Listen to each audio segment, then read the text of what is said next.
আসসালামু আলাইকুম রহমতুল্লাহি অবরকাতুহু। সম্মানিত দর্শক, কাশ্মীর নিয়ে সম্ভবত আরেকটি যুদ্ধ অনিবার্য হয়ে পড়েছে।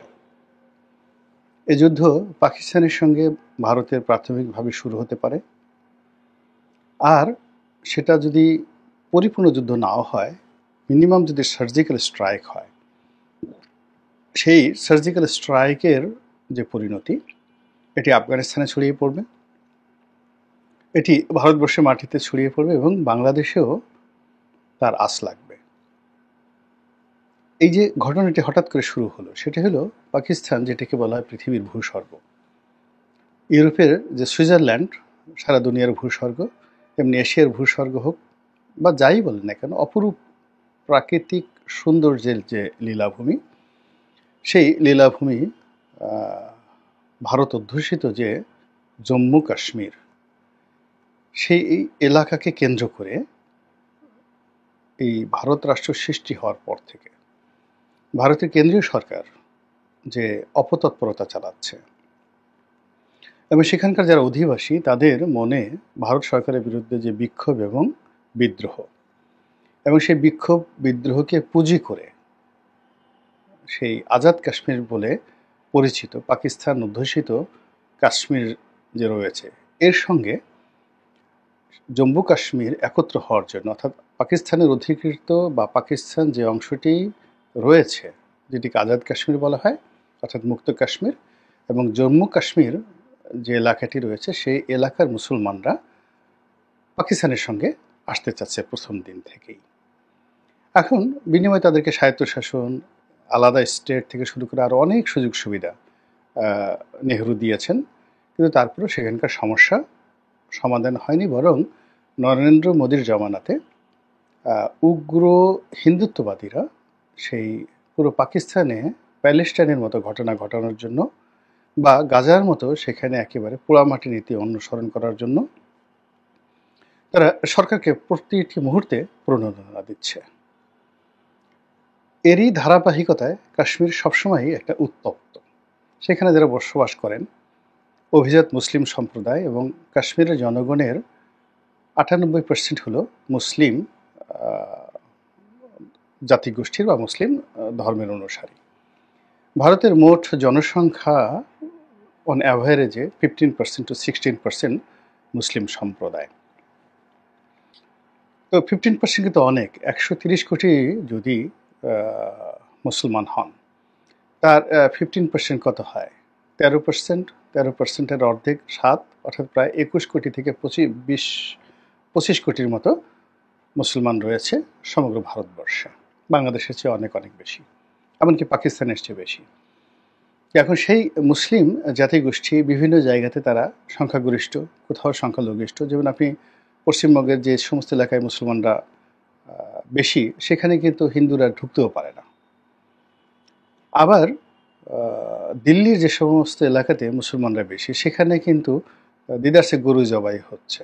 আপনি নিজামুদ্দিন আউলিয়ার মাজারের ওখানে গিয়ে দেখেন, দিল্লির মেহেরুলিতে একই অবস্থা। আপনি যদি উত্তরপ্রদেশে যান, এলাহাবাদ, সেখানে মুসলিম সংখ্যাগরিষ্ঠতা রয়েছে এবং সেখানে সব কিছু তারা ডমিনেট করে, হিন্দুরা কিছুই করতে পারে না। কিন্তু যেখানে মুসলিমরা সংখ্যালঘিষ্ঠ, সেখানে হলো হিন্দুরা নির্যাতন চালায়, যেগুলো আমরা পত্রপত্রিকায় দেখি। কিন্তু কাশ্মীরের বিষয়টা হলো আলাদা। ওখানে তারা কেবল সংখ্যাগরিষ্ঠ নয়, ওটা একক একটি রাষ্ট্র গঠন করার জন্য, মানে ৯৮% মুসলমান, এটা তো সৌদি আরবেও নেই, আফগানিস্তানেও এটা নেই, বাংলাদেশে তো নেই। তো এই অবস্থা জম্মু কাশ্মীরে। ফলে এই অঞ্চলটি পুরো ভারতবর্ষের জন্য, যারা শাসক শ্রেণী তাদের জন্য একটা, যারা হিন্দুত্ববাদ প্রতিষ্ঠা করতে চায় তাদের জন্য একটা অ্যাটম বোমা। এই জন্য ছলে বলে কৌশলে এখানে সামরিক উপস্থিতি, এখানে দমন পীড়ন চালানো, এটা যেভাবে তারা চেষ্টা করে যাচ্ছে ভারত সরকার, তার সঙ্গে সঙ্গে আবার পশ্চিমাদের যে ইসলাম ফোবিয়া রয়েছে, সেই ইসলাম ফোবিয়ার কারণে তারা দিল্লির সরকারকে এই অপরাধ করার জন্য সবসময় মদত দেয়। কাশ্মীরে জঘন্য হত্যাকাণ্ড, অর্থাৎ মোদি যখন ক্ষমতা এলো তখন সেখানে যে মিলিটারি সার্জেন্সি চালানো হলো, সেখানে প্রায় ৮ লাখ সেই সৈন্যকে ডিপ্লয় করা হলো। আবার বলছে ৮ লাখ। তো একটা কাশ্মীরের মতো একটা জায়গাতে যদি ৮ লাখ মিলিটারি ডিপ্লয় করে মানে বছরের পর বছর সেখানে সব কিছু বন্ধ করে দেওয়া হলো, পশ্চিমের একটা ট্রু শব্দ করেনি। এর কারণ হলো ওই যে ইসলাম ফোবিয়া। আবার এখন ধরেন সারা দুনিয়াতে যেভাবে যুদ্ধের দামামা বাড়ছে, যেভাবে গাজাতে সমস্যা হচ্ছে, যেভাবে প্যালেস্টাইনের সমস্যা হচ্ছে, জেরিকোতে সমস্যা হচ্ছে, রাফাতে সমস্যা হচ্ছে, মানে ছোট্ট একটা এলাকা পশ্চিম তীর গাজা, এই পুরো এলাকাটাতে অল্প একটু জায়গা। তো এই অল্প একটু জায়গাকে আলাদা আলাদা ভাগ করে পশ্চিম তীরকে দিয়ে দিয়েছে মাহমুদ আব্বাস, এবং তাকে টাকা দিয়ে, অর্থ দিয়ে, ঠিক গাজাবাসীদের যা আশা আকাঙ্ক্ষা তার অ্যাগেনস্টে মাহমুদ আব্বাসকে দাঁড় করিয়েছে। তারাও যেটা একসময় পিএলও ছিল। এরপরে গাজার মধ্যে আবার কয়েকটা ভাগ তারা করে ফেলেছে। এই গাজার মধ্যে তারা কয়েকটা ভাগ করে ফেলেছে। একটা গ্রুপ ইসরায়েলকে সমর্থন দিচ্ছে, একটা লিবারেল গ্রুপ তারা যাকে বলা হয় মিশর, জর্ডানের সাথে যোগাযোগ করছে, আর একটা গ্রুপ একেবারে কট্টরপন্থী হয়ে তারা হামাস নাম ধারণ করে ইরানের মদতপুষ্ট হয়ে হিজবুল্লাহর সাথে নিয়ে, হুতিদেরকে সাথে নিয়ে যুদ্ধ করছে। এবং এই যে হিজবুল্লাহ সমর্থিত যে এলাকা বা হুতি সমর্থিত যে সম্প্রদায়, অথবা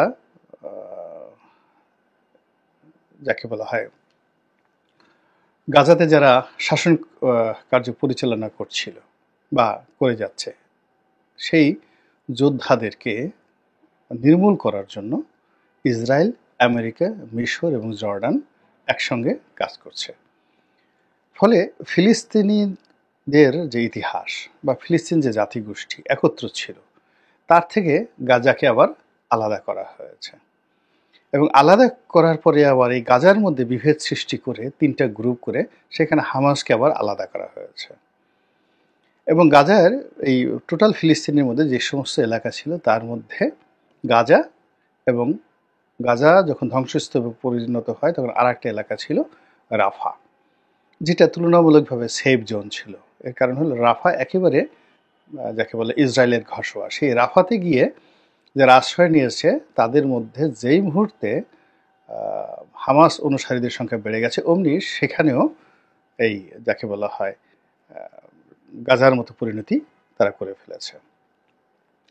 তো এই যে পশ্চিমাদের মুসলমান বিরোধী কর্মকাণ্ড বা ইসলাম ফোবিয়া, এটা এখন তারা টানতে টানতে আবার এশিয়াতে নিয়ে আসতে চাচ্ছে। তারা চীনে দ্বৈত নীতি, উইঘর মুসলিমদেরকে তারা সাহায্য করতে চাচ্ছে। আবার রাশিয়াতে উল্টো, রাশিয়াতে ইউক্রেনের বিরুদ্ধে তারা আবার মুসলমান সৈন্যদেরকে ব্যবহার করছে।